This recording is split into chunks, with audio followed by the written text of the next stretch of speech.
Wala na record yun, sorry. So next na imo-model ko yung nasa let's say this one. Lagay tayo ng plane. Blocking muna sa front.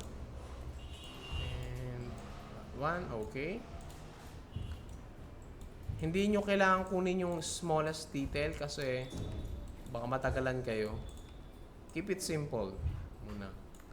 So, hanggang likod siya. Probably extrude natin tong part na dito.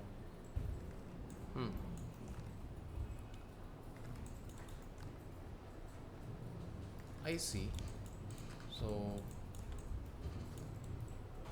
vertex. Connect natin. Connect. Enter. Para lang makuha ko yung shape. Enter.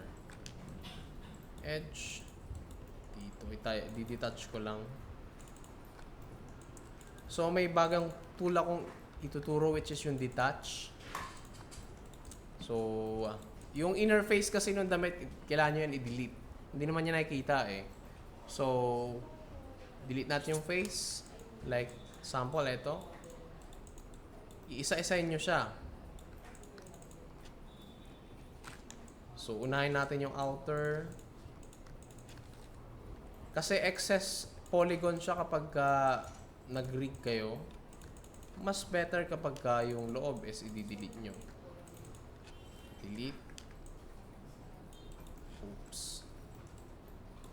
Oops. Bridge ko muna, sorry.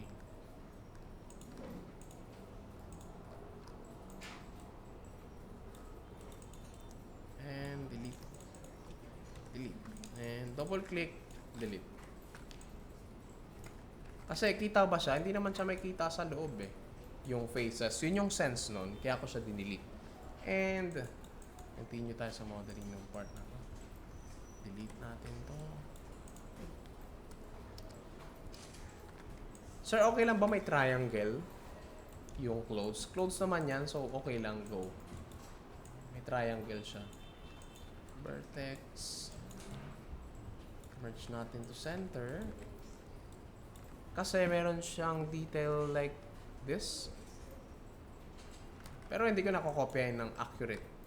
No need na maging accurate. No, so duplicate. Oh no, na-delete ko to. What the heck? Forgot. Fix natin muna to. Extrude natin pababa. And extrude ulit. Object mode. So kapag may detach na vertex, gamit tayo ng target weld. Yan. That's fine. Okay. And select natin to. Select. Extrude down. And scale. 3. Okay.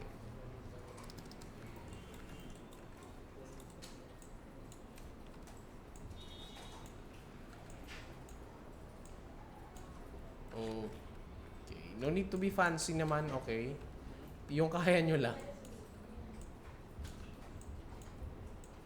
Pero syempre, magdadagdag kayo ng mga accessories like maglalagay ba kayo ng bag, maglalagay ba kayo ng weapon niya, if possible. Kasi si weapon is another object, may hirapan kayo sa animation. So, probably, ano na lang, kung bag, okay lang. Hindi ako yung magtuturo ng animation eh. After nyo kasi neto, probably, may, ano kayo, pwede kayo kumuha ng 3D animation. Yung gagamitin yung character mismo yung ginawa natin dito.